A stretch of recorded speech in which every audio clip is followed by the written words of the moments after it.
आज के मैच पर बाद में बात कर लेंगे। जरा पहले हमें ये तो बता दें कि नसीम शाह पर 2 करोड़ रुपए का जुर्माना और जुर्म की नौयत के मुताबिक है। यहाँ पीसीबी ने इन्हें एक मिसाल बनाने की और इबरत का निशान बनाने की कोशिश की है। हालांकि वो कह चुके हैं कि ये गलती से हुआ है। अच्छा, इसमें जी सबसे पहले तो it's always a pleasure to be on your show. जहाँ तक नसीम का ताल्लुक है ना, unfortunately we are living in a polarised political society, और जहाँ पे ना बहुत सारी नॉइज क्रिएट होती है।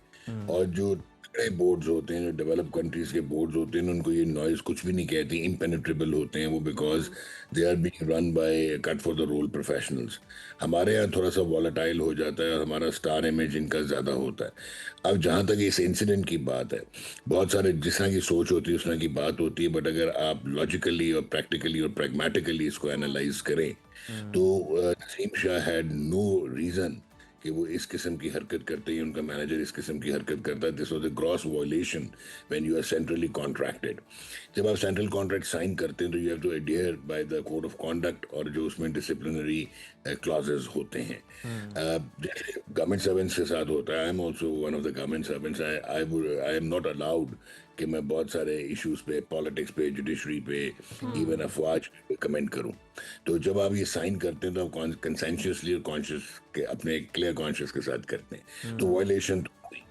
हमने पहले भी देखा था कि एक और हमारे ऑलराउंडर आमिर जमाल, उनके 804 पे उन्होंने कैप में लिखा होता था ही सही। वाज पीनलाइज्ड, 1.4 मिलियन उनको फाइन हुआ था।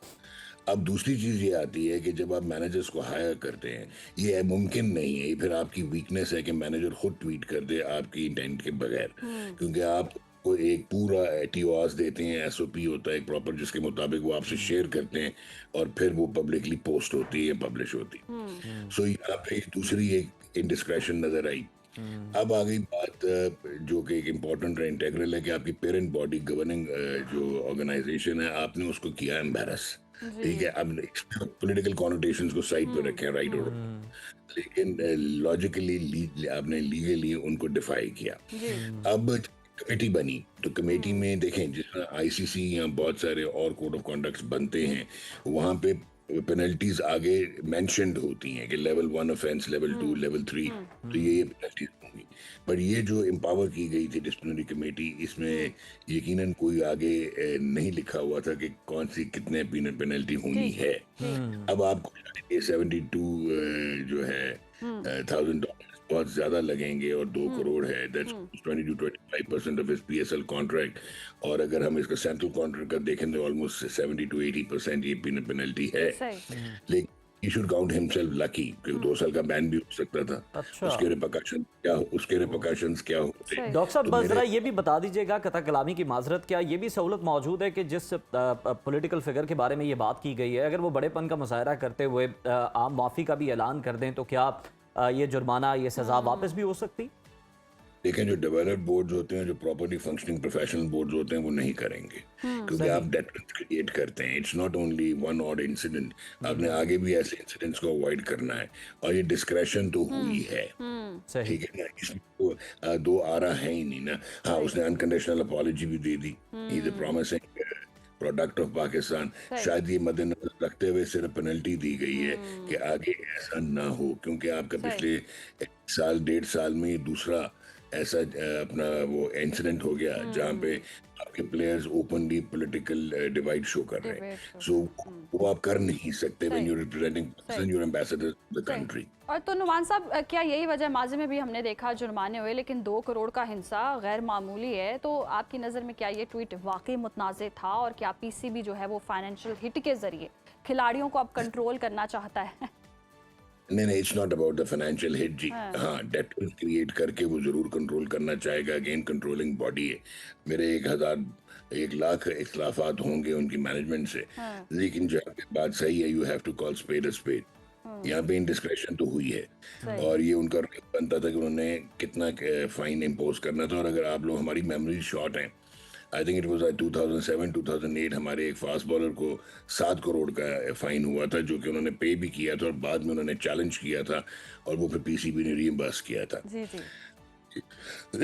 सॉरी, तो ये जी। पेनल्टीज तो चलती रहती हैं जी।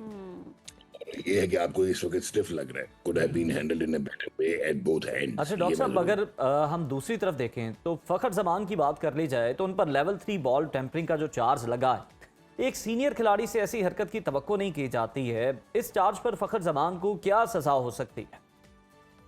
हाँ, ये आपका बड़ा अच्छा सवाल है जी। अब आ गई बात बॉल टैम्परिंग की। एक एक तो मुझे ना अजीब सा लगा कि पहला था PSL 11 का एडिशन, जहाँ पे उनके CEO ने ओथ लिया था कैप्टन से कि हाई इंटेग्रिटी और हर लिहाज से वो खेलेंगे, और इतनी कंट्रोवर्शियल शायद कोई भी एडिशन नहीं हुआ जितना इसके स्टार्ट में ही PSL 11 की कंट्रोवर्सीज आ गई हैं। जी अगला जमान वाला जो एपिसोड है ना जी, अब वो डिपेंड करता है। देखें, इसका जो PSL भी वही फॉलो करता है जो ICC का कोड है, that is law 41 and sub clause 3, altering condition of the ball.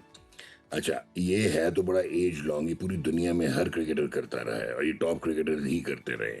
मैं आपको हैरान कर सकता हूँ, जॉन लीवर से लेके और क्रिस स्प्रिंगल से लेके और एडम परौरी से लेके वसीम अकरम, माइकल एथर्टन, वकार यूनस, अजहर महमूद, सचिन तेंदुलकर, राहुल द्रविड़, ये सारे जो हैं, शाहिद अफरीदी, जिमी एंडरसन, उसके बाद स्टुअर्ट ब्रॉड थे, फाफ डू प्लसी एक दफ़ा जिपर यूज़ कर रहे थे, वर्नॉन फ्लैंडर, और फिर ऑब्वियसली इस तरह के बहुत सारे, आपका ये जो सैंडगेट स्कैंडल हुआ था जी ऑस्ट्रेलिया, जिसमें कैमरून बैनक्रॉफ्ट थे और डेविड वार्नर थे और स्टीवन स्मिथ थे। अब आप देखेंगे इसकी जो इसमें लेवल 3 लगता है चार्ज। लेवल 3 का मतलब है 4 to 8 डीमेरिट पॉइंट्स, और आपको 1 या 2 मैच की पाबंदी आयद कर दी जाती है। वो पाबंदी सस्पेंडेड भी हो सकती है, वो इमीडिएट भी हो सकती है, लेकिन अगर आप दोबारा रिपीट करें तो 1 साल के लिए आपको बाहर किया जा सकता है। अच्छा, आज से 10, 15 या 20 साल पहले इसको एक ऑफेंस लिया जाता था। पहले तो खैर 90s में तो ये डिफाइंड ही नहीं था, इसको बाद में डिफाइन किया गया कि altering the condition of the ball.